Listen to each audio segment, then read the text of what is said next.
Bom, pessoal, esse vídeo ele vai falar sobre o circuito motor do corpo estriado. Lembrando que existem outros circuitos, como por exemplo o circuito oculomotor. E antes de começarmos a falar do circuito motor em específico, temos que lembrar o que é o corpo estriado. O corpo estriado é o conjunto de três núcleos da base. São eles: o putamen, esse aqui, o globo pálido, que é dividido em duas partes: o globo pálido interno, essa mais interna, e o globo pálido externo, a parte mais externa, e o núcleo caudado. Aqui, o núcleo caudado ele está em verde, e em azul temos globo pálido, tanto interno como externo, e o putamen. Lembrando que globo pálido e putamen formam o chamado núcleo lentiforme. Então, antes de entender o circuito motor, três informações são importantes.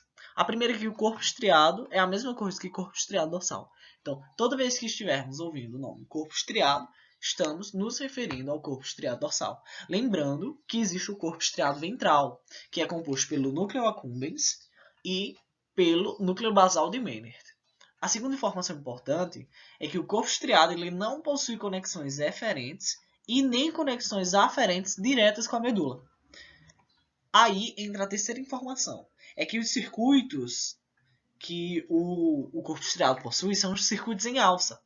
E esse circuito é o chamado circuito córtico-estriado tálamo-cortical.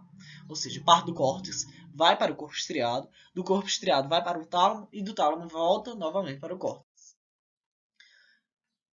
Existem duas vias motoras, a via direta e a via indireta.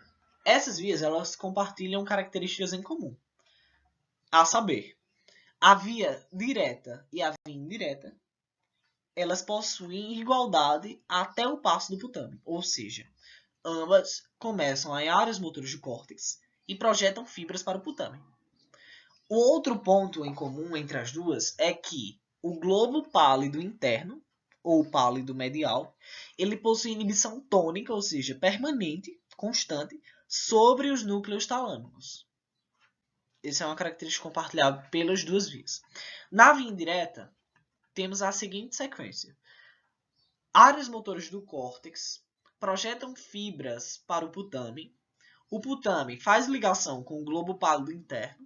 E esse globo pálido interno faz ligação com os núcleos talâmicos. Como vimos, essa inibição tônica. Os núcleos talâmicos, em especial o núcleo ventral anterior e o núcleo ventral lateral, também chamado núcleo ventral intermédio, ele está relacionado à execução das funções motoras, né? Está relacionado ao planejamento e execução das funções motoras. Logo, faz conexão com áreas motoras do córtex. O que acontece é que quando o córtex, as áreas motoras do córtex, enviam informações estimulando o putamen, esse putamen ele vai inibir a ação do globo pálido interno. Ou seja, com o globo pálido interno inibido, os núcleos talâmicos encontram-se livres para estimular as áreas motoras do córtex. Isso é o básico da via direta. O que acontece é que existe uma via subsidiária, que é a via por meio das fibras nigroestriatais, ou seja, é uma via que ajuda ainda mais na iniciação do movimento. Essa via ela é baseada no seguinte esquema. Da substância negra do mesencéfalo, parte essas fibras nigroestriatais que vão em direção ao putamen. Lembrando que aqui são conexões recíprocas. Então, substância negra conecta-se com o putamen por meio de fibras nigroestriatais. O putamen ele possui dois tipos de receptores de dopamina, que é o D1 e o D2. No caso da via direta, o receptor é o D1. Por quê? Porque a substância negra lança a dopamina por meio das fibras nigroestriatais e essa dopamina vai ativar o receptor D1, que é um receptor excitatório. Logo, eu vou ter a atividade do putamen aumentada, ou seja, o putamen vai inibir ainda mais o globo pálido interno. Então, entra naquilo que a gente já viu. Se o globo pálido interno está inibido, Se o globo pálido interno está inibido, os núcleos talâmicos encontram-se livres para estimular as motoras do córtex. Ou seja, essa via da substância negra fazendo conexão com o putamen favorece ainda mais a iniciação do movimento.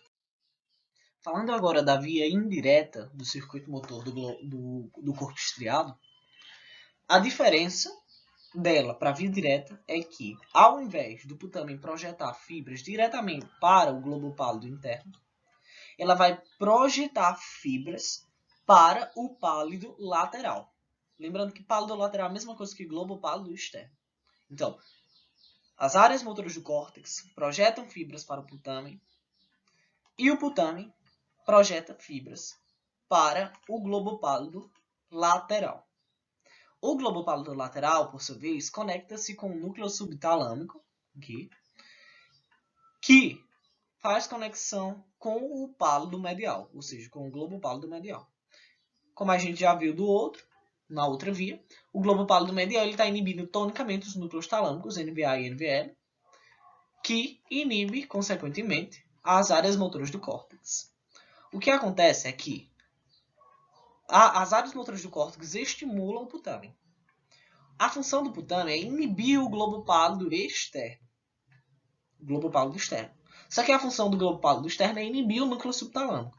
A função do núcleo subtalâmico é estimular o globo pálido interno, e essa estimulação leva o quê? A maior inibição dos núcleos talâmicos.